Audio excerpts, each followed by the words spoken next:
हे friends, मैं हूँ गौरव और इमेजिन कीजिए आप एक विशाल से समुंदर में तैरती एक मछली हो। आप उस पानी की सबसे समझदार यानी इंटेलिजेंट मछली हो। आप एक जीनियस हो।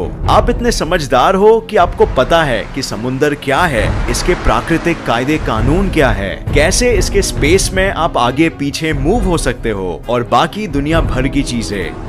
कितने इंटेलिजेंट हो आप। आपने पूरे ब्रह्मांड का ज्ञान हासिल कर लिया है। जैसे ही आप ये सोच रहे थे वैसे ही एक इंसानी हाथ ऊपर से निकलता है और आपको जकड़े ऊपर ले जाता है। आपको ऊपर एक ऐसी दुनिया दिखती है जिसके बारे में आपने सपनों में भी नहीं सोचा था। आप देख रहे हो जीव जिन्हें पानी की जरूरत ही नहीं है सांस लेने में। आप देख रहे हो जीव जिन्हें फिन्स की जरूरत नहीं है मूव होने के लिए। और आप देख रहे हो एक ऐसी दुनिया जो नीचे की दुनिया से बिल्कुल अलग है। अब इमेजिन कीजिए अगर आप यही सब देख के वापस नीचे अपने घर पानी में लौट पाए तो आप नीचे अपने साथी मछलियों से क्या कहेंगे कि ऊपर एक डायमेंशन में एक दूसरी दुनिया है जो हमारे वाले से कंप्लीटली डिफरेंट है, राइट? क्या यही मछली आज हम इंसान है?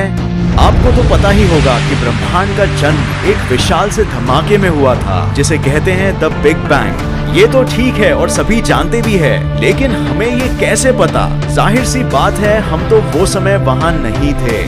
जब आप रात में आसमान में देखते हो तो आपको तारों से आती हुई रोशनी में एक हल्की सी लाल रंग की झलक दिखाई देती है। इसे कहते हैं द रेड शिफ्ट और ये टेलीस्कोप्स द्वारा लिए गए फोटोग्राफ्स में अच्छे से कैप्चर होती है। रोशनी की रंग का स्पेक्ट्रम लाल रंग में तभी बदलता है जब वो रोशनी का सोर्स यानी स्रोत हमसे तेजी से दूर चले जा रहा है। ठीक वैसे ही जैसे गाड़ी के हॉर्न की आवाज आपको स्ट्रेच होते सुनाई देती है, जैसे ही वो गाड़ी आपके करीब से दूर निकलती है। इसे कहते हैं द डॉपलर शिफ्ट इफेक्ट। और आपको पता है अगर आप ब्रह्मांड के इसी चलते हुए टेप को रिवाइंड करेंगे तो आपको क्या दिखाई देगा?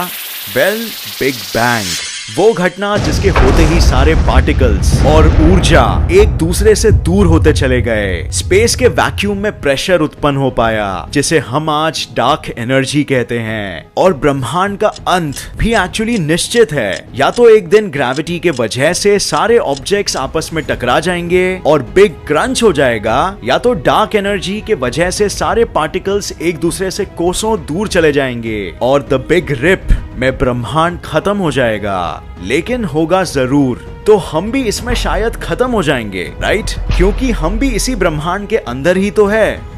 इतने आसानी से नहीं। अरबों सालों बाद हम इंसान इस ब्रह्मांड को ही छोड़ देंगे और दूसरे ब्रह्मांड में चले जाएंगे। क्या?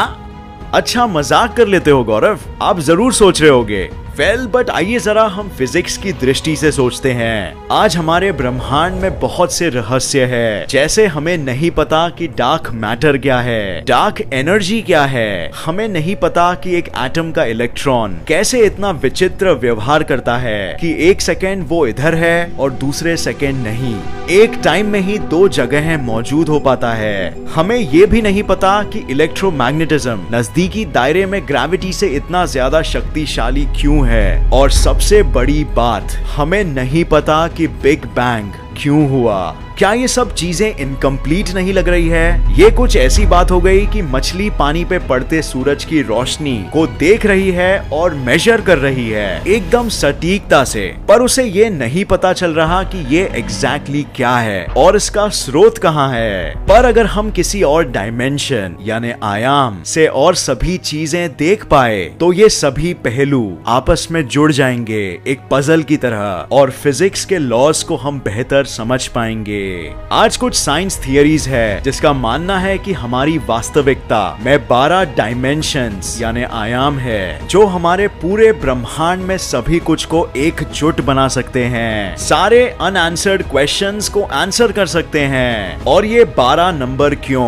क्योंकि उससे कम या ज्यादा डायमेंशंस हुए तो ब्रह्मांड मैथमेटिकली स्टेबल नहीं रह पाएगा। इसीलिए स्ट्रिंग थियरी के कैलकुलेशंस के अनुसार 12 डायमेंशंस होना जरूरी है। स्ट्रिंग थियरी के बारे में अगर आपको नहीं पता था तो बेसिकली ये थियरी में मैटर यानी पार्टिकल्स को कुछ और नहीं बल्कि स्ट्रिंग्स माना गया है और उनके वाइब्रेशंस जो स्पेस में होते हैं उन्हें ऊर्जा मानी गई है। इस थियरी में एक बड़े स्तर पर माना गया है कि हमारा ब्रह्मांड एक बड़ा सा बुलबुला है जो और बहुत ऐसे ही बुलबुलों के साथ हाइपर स्पेस नाम के एक माध्यम में तैर रहा है। ये ब्रह्मांड के बुलबुले बड़े होते रहते हैं जैसे कोई भी आम सा गुब्बारा हवा भरने पर आकार में बढ़ने लगता है। हम इस बुलबुले में बैठी एक मक्खी की तरह है। जिस तरह से हमारा यूनिवर्स का बुलबुला एक्सपैंड हो रहा है और सितारे और सभी दूसरे ऑब्जेक्ट्स एक दूसरे से दूर जा रहे हैं, बिल्कुल यही सेम चीज आपको एक गुब्बारे में भी देखने मिलेगी। जब आप उसे एक्सपैंड करोगे तो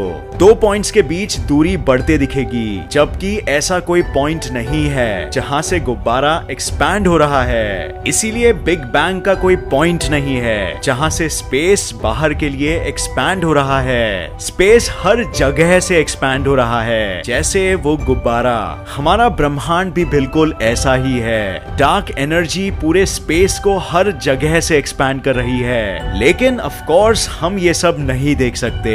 इनफैक्ट हम तो तीसरे डायमेंशन को भी नहीं देख सकते, हम सिर्फ दो डायमेंशंस में ही देखते हैं। यकीन नहीं होता तो ये देखिए, इमेजिन कीजिए आप ये कॉइन है और ये एक ऑब्जेक्ट है जो या तो आपके करीब आ रहा है या तो दूर जा रहा है। अब ये जानने का कि ये किस तरफ आ रहा है आपके पास बस दो ही रास्ते हैं। अगर वो ऑब्जेक्ट पीछे जा रहा है तो फिजिक्स के लॉस के अनुसार आपको वो ऑब्जेक्ट छोटा होते नजर आएगा, और अगर वही ऑब्जेक्ट आपके पास आ रहा है तो वो ऑब्जेक्ट आपको बड़ा होते नजर आएगा। लेकिन अगर वो ऑब्जेक्ट पीछे जाने के साथ साथ आकार में बढ़ता भी चला जा रहा है तो क्या आपको किसी भी हालत में ये पता चल पाएगा कि वो ऑब्जेक्ट पीछे जा रहा है? नहीं, राइट? लेकिन अगर कोई जीव एक दूसरे डायमेंशन यानी फॉर एग्जाम्पल ऊपर से देख रहा है तो उसे बिल्कुल साफ साफ ये दिखाई देगा कि वो ऑब्जेक्ट पीछे भी जा रहा है और साथ साथ एक्सपैंड भी होते जा रहा है। तो इसीलिए हमेशा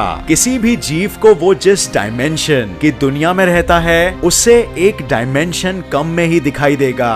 और हमारे यूनिवर्स के साथ भी बिल्कुल ऐसा ही है। हमारे ब्रह्मांड के बाहर दूसरे ब्रह्मांड के बुलबुले हैं और ये सब के बाहर में भी दूसरे डायमेंशंस जो हमारे ब्रह्मांड को उस नजर से देख सकते हैं जिस नजर से हम मछलियों को, या जिस नजर से ये चौथे डायमेंशन में जीने वाला जीव जो वो ऑब्जेक्ट के आकार को बढ़ते हुए देख सकता था।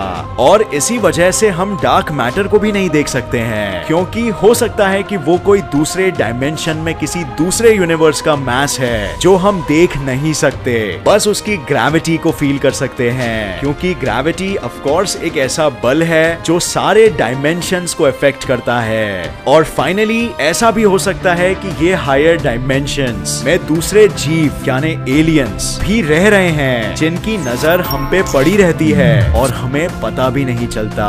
अब ये बहुत ही अजीब चीज है, बट फिजिक्स के लॉस के अनुसार ये बिल्कुल पॉसिबल है। और यही चीज साइंस को इंटरेस्टिंग भी बनाती है कि ये हमें हमारे रोजमर्रा की सोच से परे सोचने के लिए मजबूर कर देती है। तो उम्मीद है आपको ये वीडियो पसंद आया और इससे नया कुछ जरूर सीखने मिला। तो आपकी क्या राय है इस विषय में? क्या आपको लगता है कि हायर डायमेंशंस है और क्या वहां पे जीव हैं? कमेंट जरूर करना नीचे, हम जानना चाहेंगे।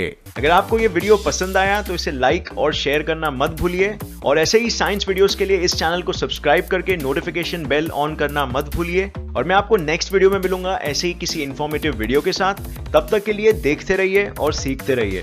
जय हिंद।